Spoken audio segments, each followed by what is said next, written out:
والتعليم والتذكر والتذكير والنفع والانتفاع والإفادة والاستفادة والحث على التمسك بكتاب الله وسنة رسوله والدعاء إلى الهدى والدلالة على الخير ابتغاء وجه الله ومرضاته وقربه وثوابه سبحانه وتعالى.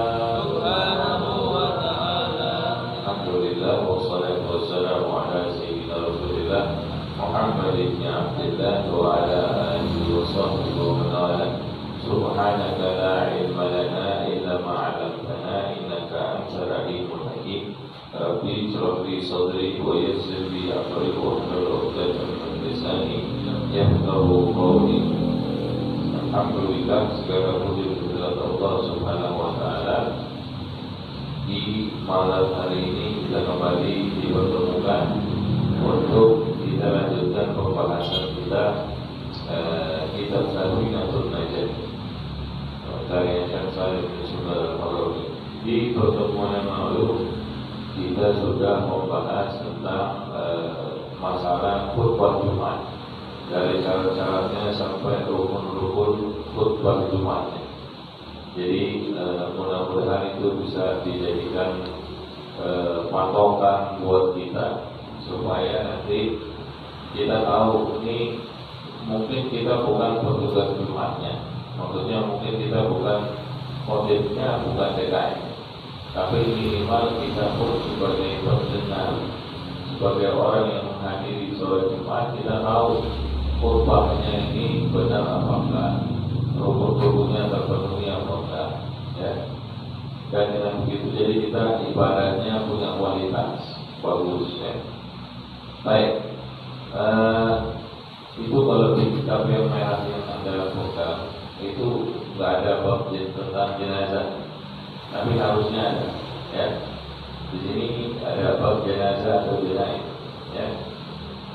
قال المؤلف رحمه الله تعالى ونفعنا به في الدارين آمين رضي الله عنه.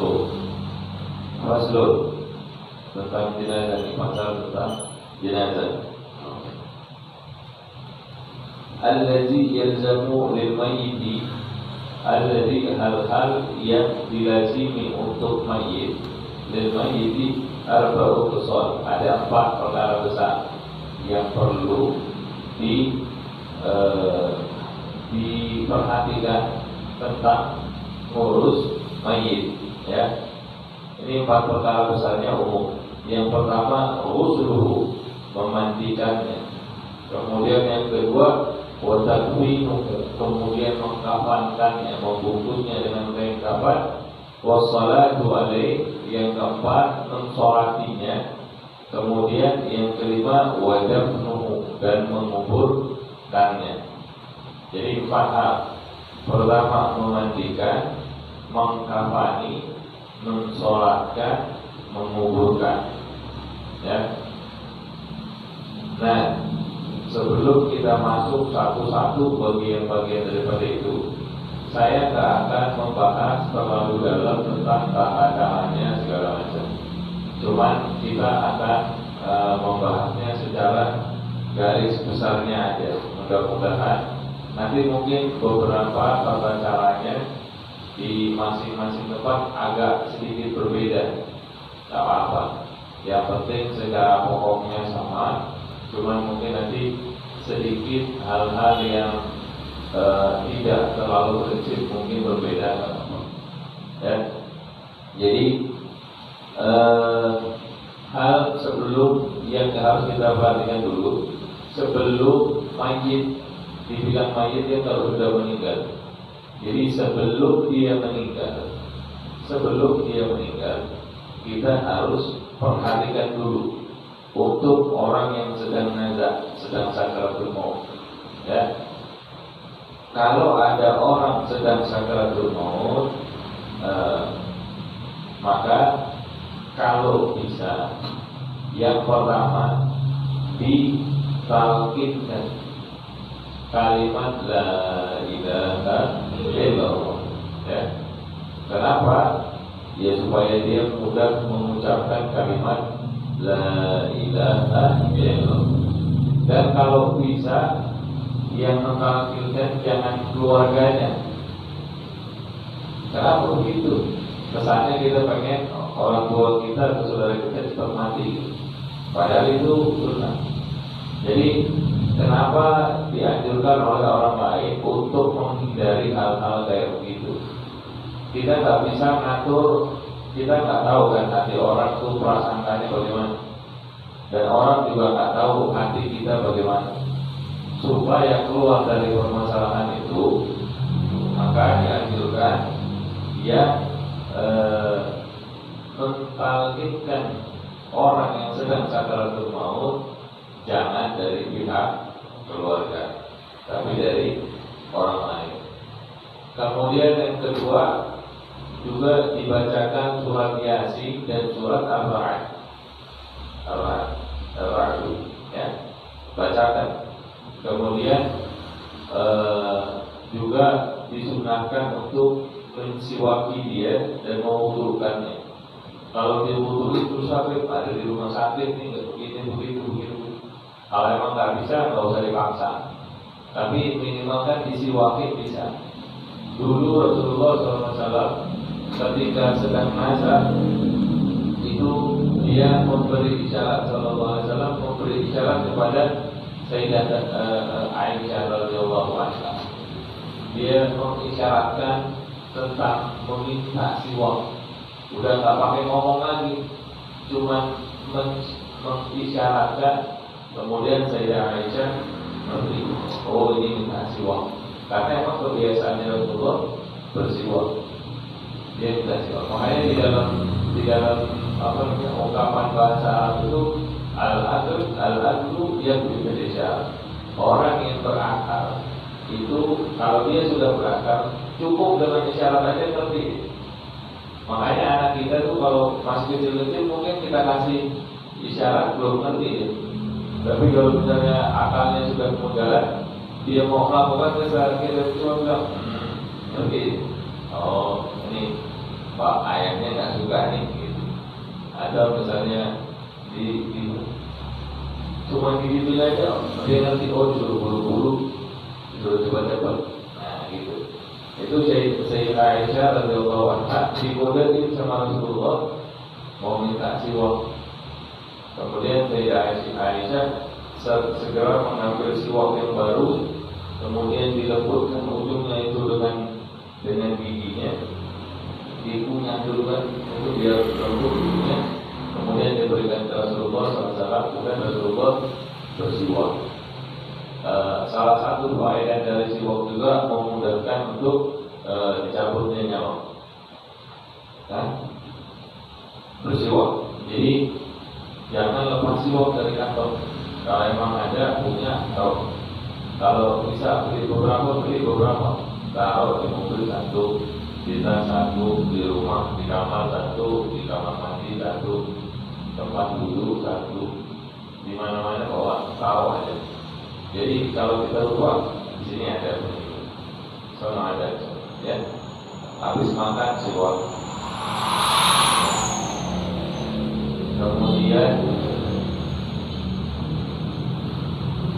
Kemudian atur posisi tidurnya.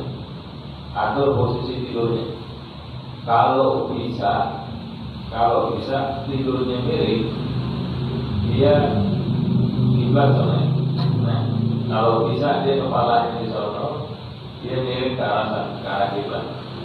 Kalau dia bisa tidur miring, ya. Kalau dia bisa tidur, ini belum mati, masih sakaratul maut, masih orang yang sedang baru menjelang wafatnya, menjelang kematian. Hadapkan ke kanan, hadap ke arah kiblat. Kalau emang nggak bisa, minimal kakinya ada ke sono, ada ke kiblat, kepalanya agak ditinggiin, supaya kalau dia masih bisa sholat, dia bisa sholat, gampang, ya. Kemudian juga disunahkan untuk membakar wangi-wangian dupa. Bahkan taruh di pojok-pojok. Itu dari dia masih sakratul maut sampai nanti dia sudah menjadi jenazah, tetap sunnah untuk membakar dupa. Kalau dia ditaruh di atas dipan itu lebih bagus. Nanti di bawahnya bisa dikasih dupa itu, wangi-wangian bakaran dupa, untuk mengurangi bau yang kurang sedap. Maklum, namanya juga sudah jadi jenazah nantinya, ya. Nah, kemudian kan tadi itu belum meninggal. Nah, kalau dia udah meninggal, kenali dulu tanda-tandanya orang meninggal. Paling gampang bagaimana? Panggil aja orang puskesmas. Panggil orang puskesmas, suruh cekin udah meninggal apa belum. Ya. Tapi kalau misalnya kalau misalnya belum ada orang puskesmas datang atau orang rumah sakit datang, kenali tanda-tandanya dulu. Pertama, biasanya itu ambil cermin atau kaca, taruh di bawah hidungnya. Kalau masih berembun, berarti dia masih hidup, masih bernapas. Tapi kalau udah ditaruh, udah nggak ada lagi ikutnya, ya tandanya dia sudah meninggal. Tapi nanti biar yang memastikan tetap orang rumah sakit. Cuma biasanya kan orang kalau masih hidup bernapas. Kalau misalnya dia sudah nggak bernapas, artinya sudah tidak berembun, dia sudah meninggal. Kemudian yang kedua, dengarin detak jantungnya. Tapi nggak bisa juga kan, kadang-kadang orang jantung sudah tidak berdetak, sudah tak bernapas, tapi otaknya belum mati. Kalau otaknya belum mati kan kita nggak bisa lihat. Jadi secara syariat yang kita hukumnya secara dohir, kita hukumi secara dohir. Jadi kalau emang jantung sudah tak berdetak, sudah tak bernapas, kita menganggap itu sudah meninggal. Ya. Kemudian biasanya telapaknya itu terbuka, telapak tangan maupun kaki. Biasanya udah orang kalau udah lemas, udah nggak ada lagi yang begitu, udah lemas, udah nggak ada kekuatan apa nih. Kemudian biasanya pelipisnya juga turun dan pipinya ini sudah lemas, sudah melorot, sudah nggak ada kehidupan lagi. Kalau kita ini kan masih mumpung masih hidup, masih kelihatan nih, masih ada kuatnya gitu nih, otot muka. Tapi kalau orang sudah meninggal udah nggak ada lagi kekuatan. Sama jari-jari kaki itu biasanya nekuk karena dia menahan sakitnya, ditarik ke nyawa. Ketika ruh itu ditarik, biasanya kaki-kaki itu nekuk ujung jari kaki. Ya. Kalau dia sudah wafat, biasanya ditandai dengan ujung jari kaki yang menekuk. Ini sekedar tanda-tanda. Tapi nanti yang memastikan biar orang yang lebih ngerti, orang puskesmas atau rumah sakit. Kemudian juga ototnya udah mulai lemes, bukan mulai lemes, udah lemes. Contohnya juga rahangnya itu buka. Makanya ada orang meninggal itu, ada yang mulutnya itu makan. Makanya disunahkan untuk diikat. Tapi jangan pakai tali yang satu lembar, yang tipis gitu ya. Pakai tali jangan. Pakainya yang agak lebar. Terserah, pokoknya lebar. Jangan yang satu, karena sakit ya. Kalau pakai tali yang satu itu sebetulnya sakit dan dia akan membekas. Tapi kalau pakai yang lebar, dia nggak sakit. Kita aja kalau orang hidup pakai tali yang tipis gitu, kuat talinya tapi tipis. Tali pramuka misalnya, atau tali rafia diketik gitu, sakit ya. Nah, tapi kalau misalnya pakai kain yang lebar, yang kira-kira segini atau segini, ya segitu. Kalau diketik begini, jadi nanti rahangnya itu kaku itu udah menutup. Nah, itu penting. Kemudian yang kedua, kalau dia sudah wafat, kalau matanya terbuka, ditutup, buka lagi deh, tutup, kasih koin 1000-an, bagus. Dia nggak terlalu berat, tutup, taruh koin 1000-an, 2.000 taruh. Beberapa waktu aja. 100.000. Ya, kalau tertutup kalau 100.000. Kasih koin 1000-an, tutup. Dia kan nggak gimana berat, tapi minimal matanya nggak kebuka, nggak jadi kebuka. Jadi ketika dia sudah kaku, matanya udah nggak kebuka. Kemudian baru diambil itu koin. Kemudian posisinya seperti sama kayak tadi ya, kakinya ke arah kiblat, kaki ke arah kiblat. Ini kalau udah meninggal nih, kaki ke arah kiblat, kepala itu agak tinggi dikit. Kemudian pakaiannya dia ganti dengan pakaian yang tipis dan adem. Pakaian yang tipis, lebar, adem. Kalau dia masih pakai pakaian begini, dibuka. Kalau udah susah, minta izin sama keluarganya. Ini mau digunting nih bajunya. Bajunya ini udah bukan bajunya dia, bajunya baju warisan. Makanya jangan sembarang menggunting baju jenazah. Izin dulu sama yang keluarga. Ini boleh nggak ini kan? Boleh. Nah, baru tutupin dulu pakai spray, minimal spray kan. Spray kan tuh besar, terus kan ada spray. Tutupin dulu pakai spray, terus dari bawah spray. Kita nggak boleh melihat auratnya jenazah. Tutupin dulu pakai spray, baru kita gunting dari dalam. Hati-hati, guntingnya jangan sampai kena badan terlalu melukai, ya. Jadi harus dibuka. Nanti kalau sudah potongnya yang di sini aja nih, ya. Nah, kalau udah kanan kiri kepotong, yang atasnya tinggal diangkat, yang bawahnya tinggal ditarik. Jadi potongnya di situ. Celananya juga kalau dia pakai celana, ya. Kalau dia pakai sarung juga gitu. Potongannya begitu. Yang atas tinggal diangkat, yang bawah tinggal nanti ditarik. Tutup dulu pakai spray. Kemudian lepas pakaian dari bawah spray. Ya.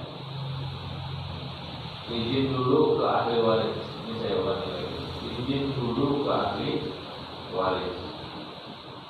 Kemudian tadi dilihat kalau emang rahangnya itu kebuka, ditutup pakai tali yang lebar. Kalau nggak biasanya itu ketika ada kain kafan itu kan dipotong-potong beberapa bagian.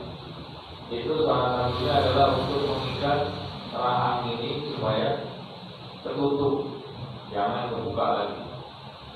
Nah, tutupnya jangan taruhnya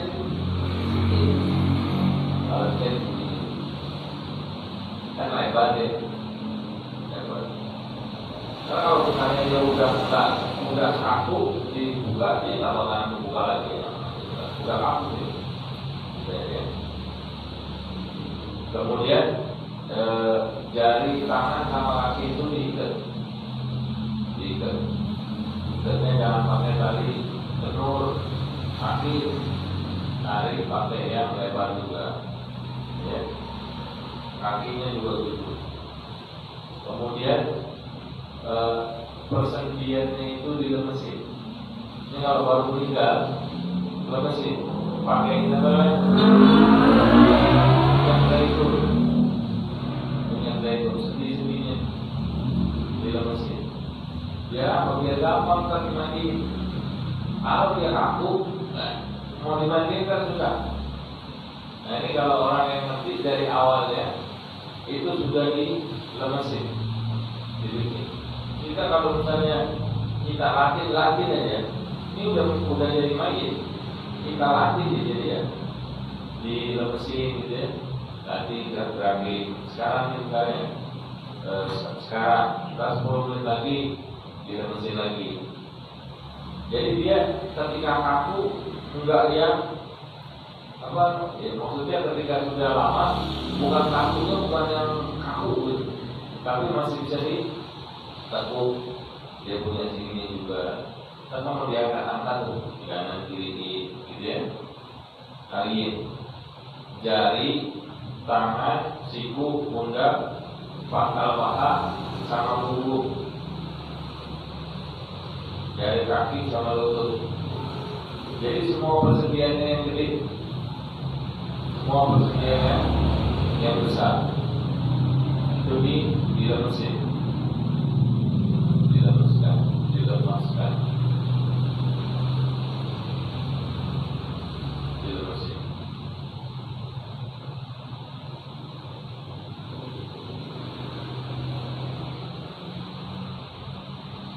Kemudian taruhnya jangan di kasur, jangan di kasur. Kenapa?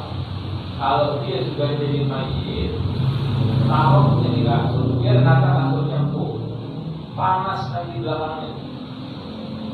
Sejam, 2 jam, 3 jam, cepat busuk. Belum dimandiin lagi ya, bakal cepat busuk. Panas soalnya. Taruh paling bagus di atas dipan. Kalau dipan Pak, kalau orang-orang dulu kan ada dipan, tempat tidurnya yang apa kayu. Taruh dipan. Terus taruh sesuatu kayak baskom kecil begitu di bawah luhur. Ini saya dipanen. Taruh sesuatu baskom itu di bawah luhur. Takut-takut kalau ada yang keluar.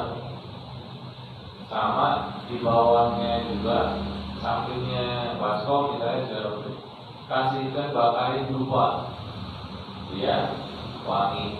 Jadi kalau misalnya pun ada yang keluar bau-bau yang kurang sedap, bisa tertutup sama itu, ya.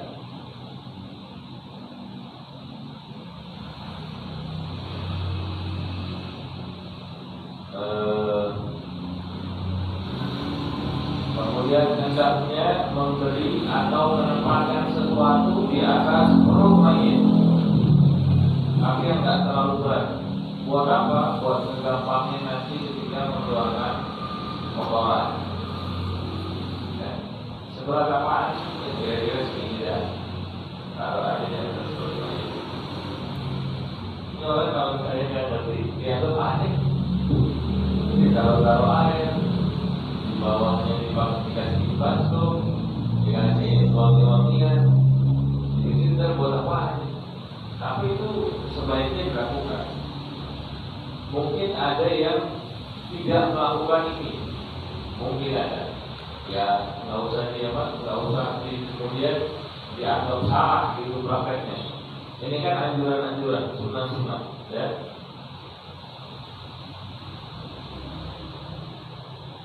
Kalau dia baru meninggal, kalau ente punya minyak zaitun atau minyak ataupun misalnya gitu ya, kasihkan, taruh ini jidatnya, di tangannya, di sininya, kasihkan.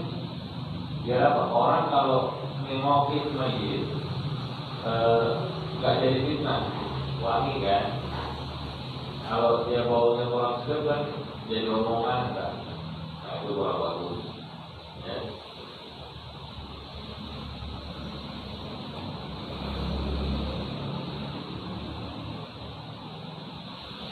Kalau ada orang yang meninggal, keluarga mayit mau meninggalkan sesuatu kepada orang yang takziah, kan? Boleh nggak? Boleh. Cuma kalau bisa jangan ngambil dari harta waris, karena kan belum dibagi nih. Misalnya dia di kantornya ada duit sejuta, mayit ada duit sejuta, jangan pakai duit itu.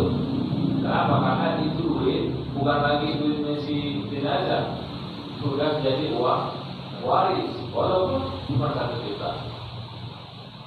Yang mengumpulkan uang itu kalau bisa justru dianjurkan itu tetangga-tetangga. Kalau di kampung-kampung itu ada yang ngasihnya kecap, beras, telur, gula, kopi. Itu yang menjadi bukan keluarga yang meninggal, bukan yang lagi kedukaan, tapi tetangga-tetangga. Nah ini perlu kita sebarluaskan ini, supaya apa? Supaya jangan salah praktek. Nanti orang yang sudah kedukaan tambah susah lagi gara-gara dia harus menjamu orang-orang. Kalau dia mau menjamu boleh nggak? Boleh sebetulnya. Dia mau niatnya dia mau sedekah buat mayit, dia ngeluarin duitnya orang yang meninggal, boleh, nggak ada masalah. Yang nggak boleh itu yang memaksakan diri terus pakai duit waris, belum ngomong sama saudara-saudaranya, belum ngomong sama anak-anaknya, udah dipakai aja buat menjamu orang. Bukan salah di menjamunya, tapi salah cara dia menggunakan hak warisnya orang itu yang salah. Ya. Ada yang mau ditanya dulu, ketika orangnya mau meninggal sama ketika dia sudah baru aja meninggal, itu yang harus kita lakukan. Baca ini Yasin lagi, kalau belum meninggal baca ini Yasin, baca surat Al-Ra'd, talqin la ilaha illallah, kemudian apa lagi tadi? Atur posisi badannya, kasih siwak, wudu. Kalau dia masih ada mau sholat, ditutur dia sholat, walaupun dengan kondisi ala kadarnya tetap sholat. Ya. Kemudian kalau dia sudah meninggal, pastikan dulu bahwa benar dia meninggal. Pakai kaca masih berembun apa enggak. Kemudian lihat tanda-tandanya, jari-jarinya mulai terbuka, jari kakinya menekuk, kemudian pelipisnya sudah turun, pipinya sudah turun, biasanya ditandai dengan lemasnya rahang, turun juga rahangnya terbuka. Nah itu dipastiin dulu. Nanti kalau sudah begitu, kemudian mulai diurus sebelum dimandikan. Jadi runtutannya tuh dari sebelum meninggal, pas baru meninggal. Ini 2 hal ini perlu kita perhatikan juga. Tutup dulu badannya mayit itu dengan kain yang besar dan adem, seperti spray lah.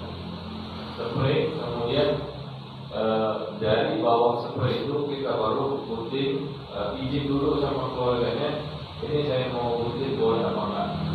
Boleh, baru kita mulai gunting.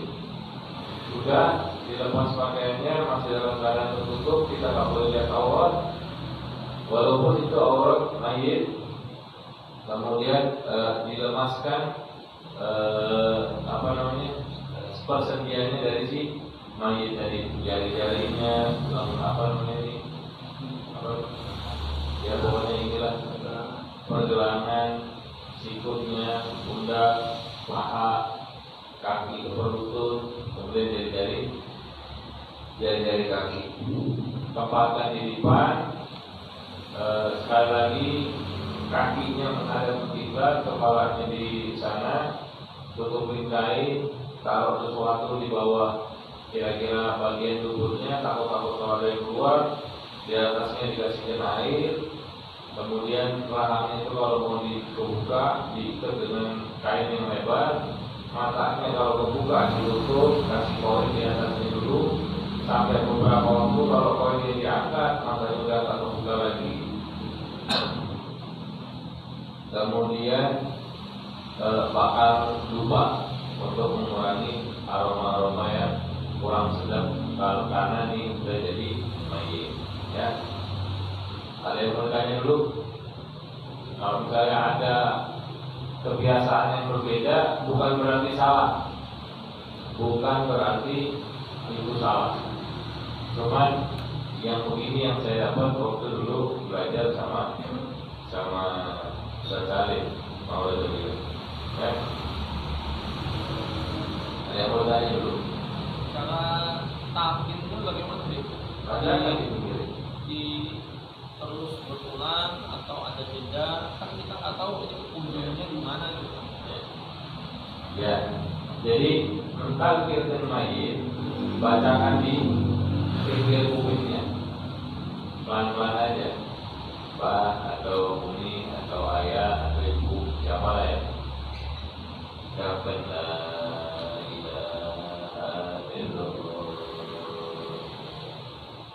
Kita lihat aja reaksinya dia. Dilihat.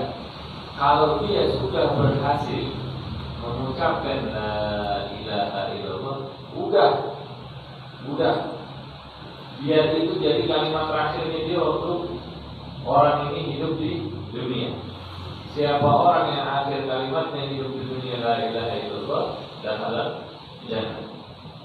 Gak gampang itu, jangan dianggap kita sekarang sudah bisa mengucap la ilaha illallah terus dan mandinya gampang mengucap la ilaha illallah. Belum tentu, tapi kita berharap Allah Maha Baik. Kalau dia udah mengucap la ilaha illallah, udah, jangan lagi diajak ngomong. Kecuali kalau misalnya dia ngomong, dia karena masih ada hajat tertentu, dia ngomong sesuatu yang lain, dia bisa ngomongin, atau dia bilang apa begitu. Kalau dia sudah mengucapkan sesuatu yang lain, nanti ditambahin lagi la ilaha illallah, supaya kalimat terakhir dia di dunia ini adalah la ilaha illallah. Jadi kalau dia sudah mengucapin, kalau kita mau mengucapin itu ucapin lagi, nggak usah. Kalau dia sudah berhasil mengucapkan la ilaha illallah, ya sudah. Tapi kalau dia memang terbiasa mengucapkan gitu, ya terus-terusan juga nggak apa-apa sih. Cuman yang penting kalimat akhirnya adalah la ilaha illallah. Menjawab? Enggak ya? Kurang? Iya. Oh, maksudnya ini kan kondisinya dalam keadaan sakit mungkin sakaratul maut. Nah kita bisa tahu ini di ujungnya itu gimana? Ya kita nggak bisa memastikan betul-betul. Ya kita melihat dohirnya aja. Kalau misalnya dia sudah mengucapkan, kalau kita bisa dengar dia mengucapkan la ilaha illallah, ya sudah. Kalau dia cuma bisa komat kami nggak dengeran, kita anggap aja itu sudah la ilaha illallah. Kan kita bisa tahu. Dari tidak lagi la ilaha illallah, dia ngikutin kita udah berhenti, dia masih ngoceh-ngoceh yang lain yang kayaknya ini dia masih ngomong, bukan ucapan la ilaha illallah. Mungkin matanya yang kemana-mana gitu ya, sambil mengucapin siapa, ya mungkin itu bukan kalimat la ilaha illallah. Mungkin dia masih mau ngomongin sesuatu, mungkin mau ngomongin sesuatu. Yang ngerti siapa? Keluarganya udah. Jadi nggak usah terlalu dipusingin sedetail itu. Pokoknya kita cuma cukup talqinkan la ilaha illallah. Kita lihat tanda-tandanya dia mengucapkan hal tersebut, maka sudah. Nggak usah dicari tahu buktinya sampai sedetail itu. Atau dia misalnya matanya sudah melihatnya ke atas. Ketika kita talqinkan itu dia ngomong matanya ke atas, udah kita kepada itu sudah ada. Kalau kita juga nggak tahu, pokoknya tugas kita adalah mentalkinkan, bukan memastikan. Bukan memastikan. Dulu kisahnya Imam Ahmad itu gimana ya? Dia ketika ditalkinkan la ilaha illallah, saya lupa persisnya. Ini kalau nggak diceritainnya betul salah soalnya nanti takutnya jadi salah. Tapi artinya ini, secara singkatnya Imam Ahmad itu nambah itu. Ketika dia ditalkinkan la ilaha illallah, dia cuma bilang la. Ternyata la itu kan enggak tiada, enggak gitu. Jadi orang yang mentalkinkan mikir ini enggak mau mengucapkan la ilaha illallah, padahal bukan begitu. Padahal yang dia lihat saat itu tuh ujian dari iblis kepada dia itu tinggi, maksudnya banyak gitu. Jadi dia bukan berdialog dengan orang yang mengkali dengan la ilaha illallah. Dia sedang berdialog dengan iblis. Iblis itu sudah merayu dia A, B, C, D. Itu Imam Ahmad bilang enggak gitu. Ngomongnya ke sini buat contoh, cuma kan kita nggak tahu. Kita nggak tahu. Jadi bukan tugas kita untuk memastikan dia mengucapkan la ilaha illallah atau tidak, tapi tugas kita adalah mentalkinkan dia untuk mengucapkan la ilaha illallah. Nggak ada kepastian. Bukan kita memastikan. Ada yang bertanya lagi? Kampak kalau di kita kan lazimnya wangi-wangian itu pakai kampak. Jadi itu pas sudah dinyatakan meninggal di sekeliling jenazah itu biasanya ditaruhnya kampak. Apa? Mau pakai kamper boleh, mau pakai dua boleh, mau pakai minyak wangi super itu boleh, mau pakai setelan pasang dirinya itu boleh. Pokoknya yang penting wangi-wangian. Tujuannya supaya mengurangi aroma yang kurang sedap yang mungkin jadi bisa menimbulkan fitnah. Jadi omongan jelek, koci, mayit. Nah itu yang kita hindarkan. Kalau ininya modelnya mau kayak apa terserah. Dulu nggak ada nomor, adanya dua. Tapi bunga itu sampai sekarang ya bertahan. Jadi jangan hanya lupa di rumah. Siap-siap kalau kita mati dalam sakit. Nah itu Masjid Nabawi itu yang saya tahu pernah Jumatan di sana. Sebelum Jumat itu sudah ada orang yang bawa uang dibakar, kemudian kan berasap keliling dia Masjid Nabawi untuk mewangi masjid. Jadi kalau ada orang tak suka sama dupa, saran saya jangan ke Masjid Nabawi. Karena di sana pakai dupa juga. Kesannya kalau dupa kan jelek ya. Kesannya gimana ya? Padahal enggak, bergantung bagaimana menggunakan.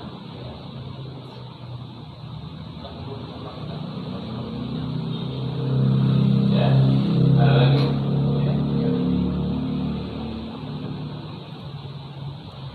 Ada lagi?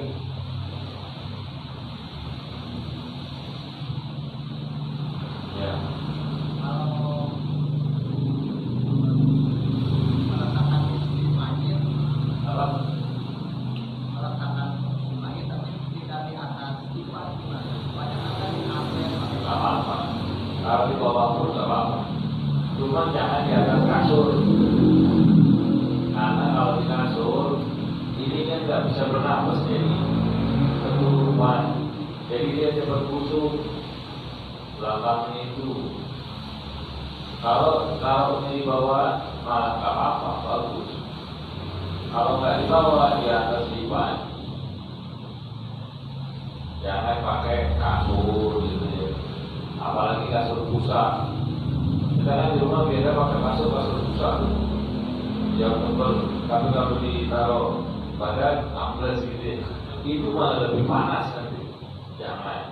Taruh aja di atas sini kalau memang nggak ada lipat. Di atas apa nih? Beli karpet, alasin karpet. Nggak apa-apa. Kalau posisi mayit tapi dihasilkan tapi juga Kalau udah meninggal ya. Kalau udah meninggal. Kalau malah ke utara atau ke tidak masalah. Cuma inti nggak dapat sunnah. Nanti mau hadap barat daya tenggara nggak ada apa-apa juga. Tapi sunnah itu bukan dosa, bukan. Cuma nggak ada dapat sunnah. Nggak dapat sunnah. Itu aja. Apa yang menghalangi untuk menghadapkan ke arah seperti tadi, kaki ke sana kepala? Misalnya, saya tanya dulu, karena posisi rumahnya tidak memungkinkan, ya nggak apa-apa, nggak usah dipusingi. Tapi kalau misalnya kondisi memungkinkan, bisa, terus ente nggak mau ini, tidak mau menghadapkan seperti yang disunahkan, itu baru hukumnya makruh. Dibenci. Kenapa? Karena ente nggak mau menjalani juga. Bukan karena nggak bisa, bukan karena keterbatasan, tapi karena nggak mau. Nah itu baru hukumnya makruh. Kalau di dalam hati malah ada kebencian terhadap sunnahnya, hukumnya malah bisa jadi haram. Bukan karena dia menyalahi sunnahnya, tapi karena kebencian terhadap sunnahnya, maka bisa jadi haram. Masih tahu nggak? Kalau kita tahu nih posisi mayat dianjurkan api ke sebelah, semuanya ada tetangga, tapi tidak melakukan itu, dan kita tahu wajib kasih tahu. Bukan, ya boleh dikasih tahu. Justru baiknya kita memberitahu dia. Tetangga, ini harusnya begini, bagusnya begini. Kalau misalnya dia tak mau, ya udah biarin. Kalau emang dia nggak mau, karena kan dia mungkin nggak tahu. Karena dia nggak tahu, terus dianggap kita bukan siapa-siapa. Kok so tahu kita dianggap so tahu, ya sudah biarin. Orang kalau begitu dikasih tahu nggak mau tahu, ya sudah biarin. Kalau dia cara kita bilangnya baik-baik. Kalau dia mau nurut syukur, nggak mau nggak apa-apa. Nggak mau, jangan nanti kemudian jadi marah, maksa sama dia. Ente nggak belajar sih, waduh, jangan. Kasih tahu baik-baik. Kalau dia nggak mau, ya udah. Nggak ada ruginya buat ente. Ente sudah menjalankan kewajiban sebagai sesama muslim. Kalau dia nggak mau, urusan dia. Kalau kita tahu tapi tidak mau kasih tahu, kita gimana Pak? Kenapa yang tidak mau ngasih tahu? Umpamanya Kenapa dulu ada pertanyaan? segan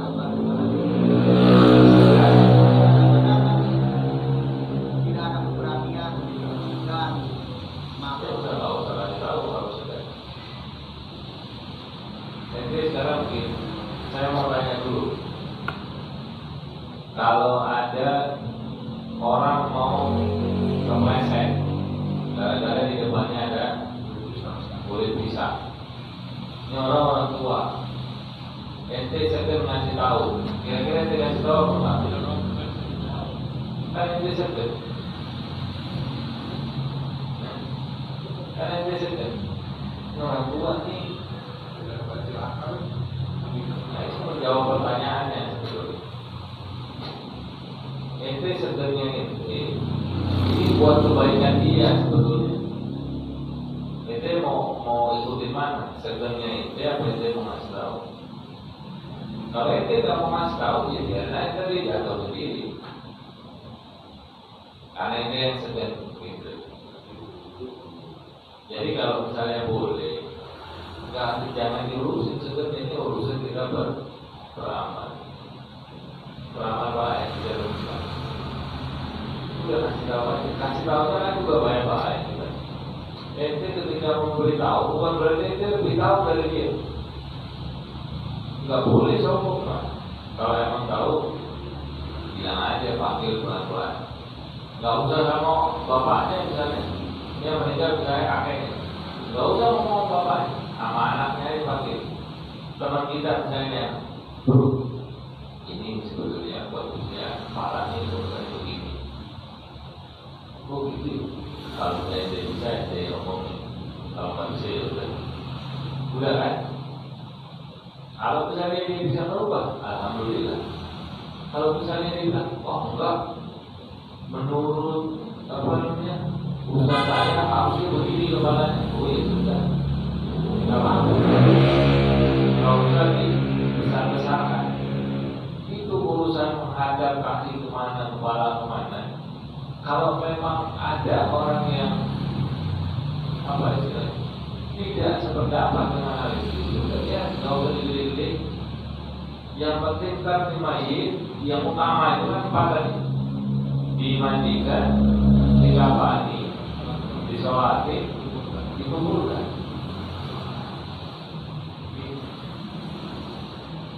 Ya Pak. Ini masih ada yang belum tanya lagi.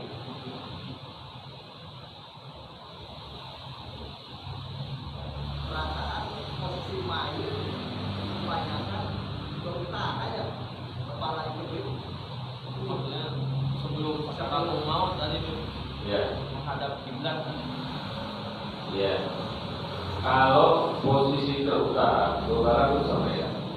Kakinya di sono. Kalau dia belum meninggal, betul begitu. Dan ada ke kanan. Ini posisi sholat sebetulnya. Buat memudahkan dia sholat. Kan belum meninggal. Nah kalau dia sudah meninggal, belum dikubur dia, belum dikubur. Ini mau dimandiin, habis dimandiin, posisinya kakinya di sana, kepala di sana. Jadi ketika dia dibangunkan, ngadepnya ke arah kiblat. Kalau dia dimiringkan ke kanan, ngadepnya ke mana? Ke utara. Utara. Ini memang dibangunkan nanti. Nah, ketika dia dimasukkan ke dalam kubur, kembali posisinya begini. Kepala di utara, kaki di selatan. Kaki dimiringi ke kanan. Cium dia belakang. Seperti posisi sholat. Kalau memang ini salah, nggak apa-apa. Antum mau kepalanya di sono, kakinya di sono, nggak ada apa-apa juga. Kembali lagi saya ulangi, nggak apa-apa. Cuman di catatan saya begitu. Kalau salah atau nggak percaya, nggak apa-apa. Nggak apa-apa. Ya. Nggak apa-apa.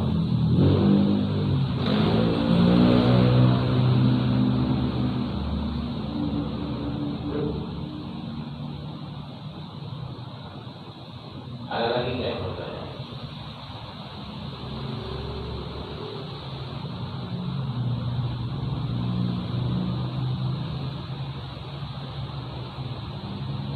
Nggak ada.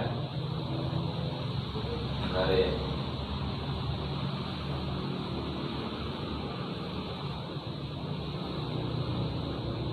Nah, nanti ini insya Allah minggu depan. Ini kan tadi kan ketika dia sakaratul maut sama baru meninggal, itu yang harus kira-kira yang harus dilakukan. Itu dulu. Nanti pertemuan selanjutnya insya Allah kita bahas satu persatu dari memandikannya mayit, kemudian mengkafani mayit, nanti kemudian selanjutnya mensolatkan mayit, kemudian selanjutnya dapat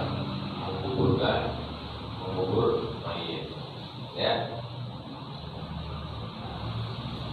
Wallahu a'lam. Nabi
وسلم ربي عليه عند حمدي وآله وصحبه عيادة الصحب والحمد لله بالبدء والثناء سبحانك اللهم وبحمدك أشهد أن لا إله إلا أنت أستغفرك وأتوب إليك وأرجو dari saya mohon maaf. Wassalamualaikum warahmatullahi wabarakatuh.